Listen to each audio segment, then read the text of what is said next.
நம்ம இப்போ பார்க்க போகிறது என்னதுன்னா, இது வந்து புங்கை மரம்ங்க. இந்த வெயிலுக்கு கூட புங்கை மர நிழல் வந்து குளு குளுன்னு இருக்குது. ஏசி போடுறது மாதிரி அந்த கூலிங்காக இருக்குது. இந்த புங்கை மரம் வந்து இந்த கொழுந்தை எடுத்து நம்ம அரைச்சி மஞ்சத்தூள் வச்சு அரைச்சி நம்ம கை கால் எங்கே புண்ணு இருக்கோ அங்கே போட்டோம்னா அந்த புண்ணு வந்து ஆறிடுங்க. இங்கே பாருங்கள், புங்கை மரத்தில் வந்து பூ இப்போ தான் பூ பூத்துக்கிட்டு இருக்குது. இலையெல்லாம் வந்து கொட்டிட்டு புது இலை முளைச்சிட்டு இருந்துச்சு. இப்போ பாருங்கள், எங்கள் வீட்டு பக்கத்துலேயே புங்கை மரம் வந்து இலை பச்சை பச்சைன்னு இருக்குது.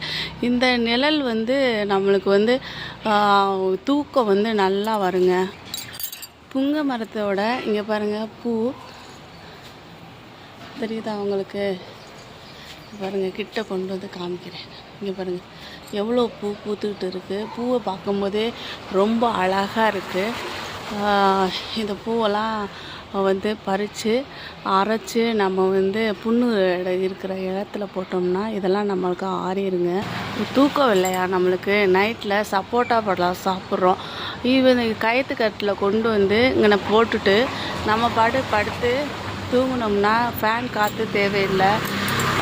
ஏசி கூலிங்காக நம்மளுக்கு வந்து காற்று வருங்க. நல்ல தூக்கம் வரும். புங்கை மரம் நிழல் வந்து நம்மளுக்கு வந்து நல்ல தூக்கம் வரும். இதில் வந்து எண்ணெய் தயாரிக்கிறாங்க.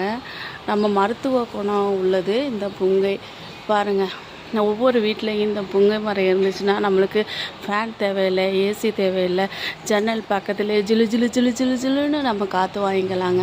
ஒரு 2 மரம் இருக்குது. இங்கே ஒரு மரம் இருக்குது, இப்போ இங்கே ஒரு மரம் இருக்குது. இந்த 2 மரத்தோட இலை பாருங்களே, 2 அந்த ரோட்டை வந்து இங்கே பாருங்கள், கீழே ரோடு இருக்குது. இந்த ரோட்டை வந்து மறைச்சிட்டு இருக்குது. இதில் வந்து அழகாக ஒரு ஊஞ்சல் கட்டி